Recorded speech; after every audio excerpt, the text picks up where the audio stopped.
Drivers of change. This editorial examines the forces reshaping Pakistan's socio-economic landscape, highlighting both positive trends and persistent obstacles. Much remains unchanged in the country.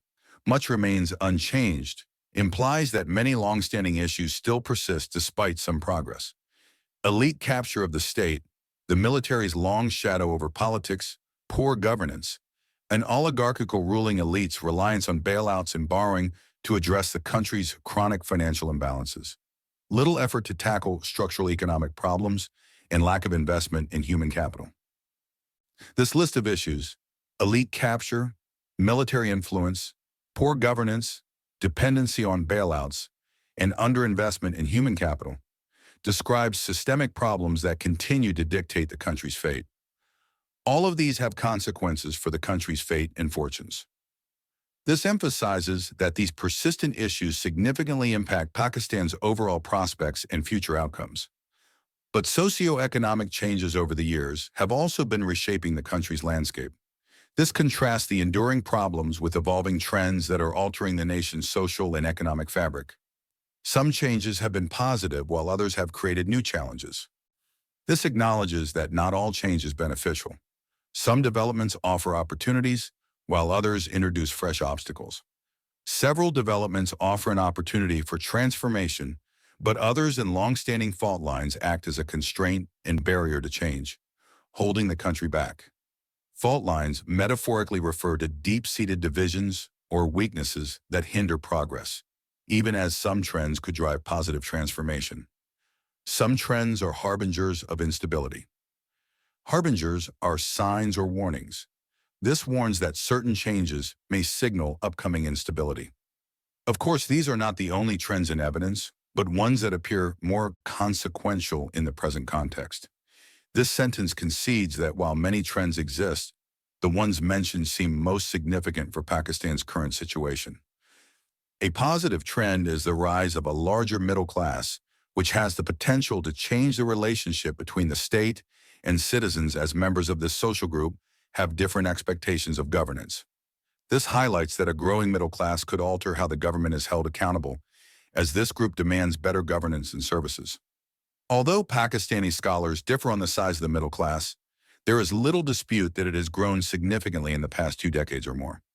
This notes that despite differing estimates, consensus exists on the middle class's substantial growth over the last 20-plus years.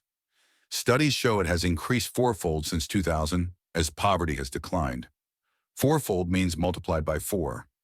This statistic indicates remarkable growth in the middle class, accompanied by a reduction in poverty. It has grown both in absolute numbers and as a percentage of the population. This emphasizes that the middle class expansion is significant both in total size and relative to the overall population. Its growth has also been fueled by higher remittances from overseas Pakistanis. Fueled means driven or boosted. Increased remittances, money sent back home, have contributed to this expansion. Expansion of the middle class has to be seen in the context of greater urbanization. This suggests that urbanization, more people living in cities, has been a key factor in the middle class's growth.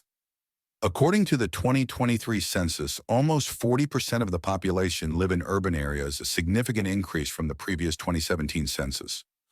The statistic that 40% of the population now lives in urban areas shows rapid urban growth compared to previous years. Research shows the size of the middle class has tripled in urban areas and in Punjab and Sindh. Tripled indicates a threefold increase, particularly in urban centers and key provinces, underscoring regional differences. The urban middle class is a potentially influential economic and social group that is now politically engaged and wants a bigger voice in national affairs. This identifies the urban middle class as a growing political force that seeks greater influence over national policy. While not homogeneous, it includes educated, professional, salaried people, as well as middle-income employees in state and private business enterprises. Not homogeneous means diverse. This group comprises various segments from professionals to public and private sector workers. Members of the middle class are becoming more assertive in voicing their aspirations for competent governance based on meritocracy and a political system that serves the public good and is not driven by patronage. Meritocracy refers to a system where people are rewarded based on ability, not connections. This suggests the middle class demands governance that is fair and efficient. To be an agent for change, they need, however, to act in an organized way and a political vehicle to mobilize them. This argues that to transform society, the middle class must unite and use structured political channels for effective action. Only a visionary and reformist leadership can seize opportunities and deliver competent governance. This calls for leaders who are forward-thinking and willing to implement necessary reforms to capitalize on these positive trends. Digital technology has also transformed the national landscape in people's lives. This indicates that technological advancements are reshaping society.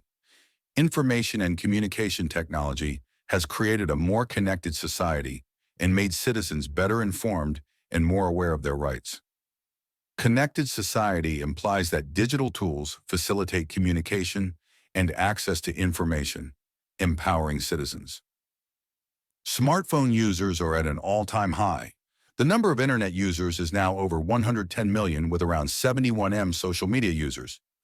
These statistics highlight the widespread penetration of digital technology, emphasizing its transformative impact.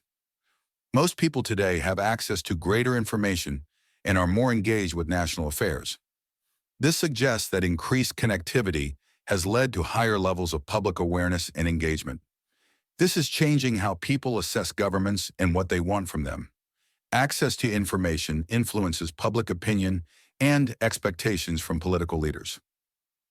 Digital technology has also emerged as an effective vehicle for political mobilization and expression of dissent. This underlines the role of digital platforms in facilitating protests and political activism. It is this that has prompted the authorities to crack down on digital space by new regulations or laws and impose internet curbs. Crackdown means to enforce strict control. This shows that governments are reacting to digital mobilization by restricting online freedoms. Like elsewhere, in Pakistan, digital technology can act as a force multiplier and power positive developments, empowering people, advancing knowledge, and transforming society in many ways. Force multiplier is a metaphor indicating that digital technology amplifies positive change, enhancing its impact. It has fueled social and economic progress across the world and can play a similar role in Pakistan's future development trajectory. This implies that just as digital tech has driven progress globally, it could similarly benefit Pakistan if harnessed properly. A 2024 UNDP report depicted digital technology as a transformative and democratizing force for Pakistan, capable of bridging the gap between existing human development deficits and a future of prosperity and growth. The UNDP report is cited as evidence that digital tech can help overcome current developmental shortcomings. That brings up the human development deficit in education. This transitional phrase shifts focus to another critical issue: inadequate investment in education. This is a persisting negative trend that is a huge constraint on the country's economic progress and chances of political transformation. Persisting negative trend implies that underinvestment in education is an ongoing problem that severely limits economic and political development. No issue is more consequential for Pakistan's future than the coverage and quality of education. This stresses that education is the foundation for long-term progress and is of utmost importance. Yet underinvestment in education has meant 40% of Pakistanis are still illiterate, while 26 million school-age children are out of school, the world's second highest number. The statistics emphasize the scale of the education crisis, highlighting significant literacy and school enrollment deficits. Among those who go to school, learning poverty remains high. Learning poverty refers to a situation where children attend school but do not acquire basic skills, underlining the low quality of education. Pakistan obviously cannot achieve economic growth and progress by failing to invest in its people. This is a strong concluding statement on education, arguing that without substantial investment in human capital, economic progress is unattainable. Given Pakistan's youthful demographic profile, the education deficit has even more troubling implications.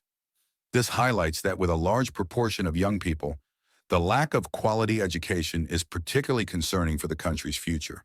Over two-thirds of the population are below the age of 30. This statistic indicates that the majority of the population is young, which could be a demographic dividend or a liability depending on education and employment opportunities. That means the young will determine the country's future trajectory. This emphasizes that the future of the nation hinges on how well the youth are educated and prepared for the workforce. But if they are not educated and employment is not available to them, they face a hopeless and jobless future, which will blight the country's prospects. This warns that a failure to address education and employment will lead to widespread despair and hinder national development. To reap the demographic dividend, Pakistan has to educate the young and equip them with skills. Demographic dividend refers to the economic growth potential resulting from shifts in a population's age structure. This underscores the need for investment in human capital. The youth bulge offers a huge opportunity for accelerated economic growth if the country makes the needed investment in human capital.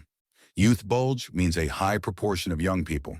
This phrase highlights the potential for rapid growth if these individuals are properly educated and skilled. If it fails to do so, then a demographic disaster awaits with obvious implications for social stability.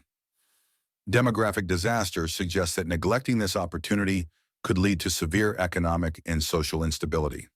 These challenges have remained unaddressed because the narrow power elite that dominates and controls the country's political system is more interested in serving its own interests and perpetuating the status quo than promoting the public welfare. This criticizes the ruling elite for prioritizing personal gain and maintaining existing power structures over implementing necessary reforms. This has been the biggest barrier to change. This succinctly states that the self-serving nature of the elite is the main obstacle to progress. The power elite, constituted by both political and military elites, has resisted meaningful reform and focused on short-term goals for its political survival and to preserve its ascendancy. Power elite refers to the small group of people with concentrated power. This sentence explains that they prioritize immediate, self-serving objectives over long-term public benefit. Politics and governance in this elite-dominated system is more about leveraging the spoils system and using patronage to reward supporters than framing public policies. Spoils system is a term referring to distributing government jobs and benefits to political supporters. This suggests that governance is driven by favoritism rather than merit. Political contests are rarely about issues, but reflect a tussle for power between dynastic political parties and other political groups that are extensions of personalities. This implies that elections are less about policy and more about entrenched family and personal rivalries. None of this can deliver competent governance, a direct assertion that such a system fails to provide effective leadership and public service. How, in the face of these impediments, can the positive developments mentioned above be harnessed to steer the country towards a better future? This rhetorical question challenges readers to consider how to overcome these obstacles using the emerging positive trends. By a leadership that believes in change and reform and is committed to transforming the country's governance into one aimed at promoting the public welfare rather than protecting the privileges of the elite. This sentence advocates for visionary and reformist leadership that prioritizes public good over elite interests. Only a visionary leadership willing to take risks and unafraid of opposition from entrenched elites can seize opportunities and surmount hurdles to make Pakistan into a country its people want and deserve.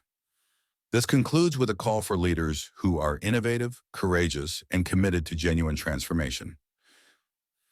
The writer is a former ambassador to the US, UK, and UN. This attribution establishes the writer's credentials and global experience, reinforcing his authority on the subject. Published in Dawn, February 24, 2025,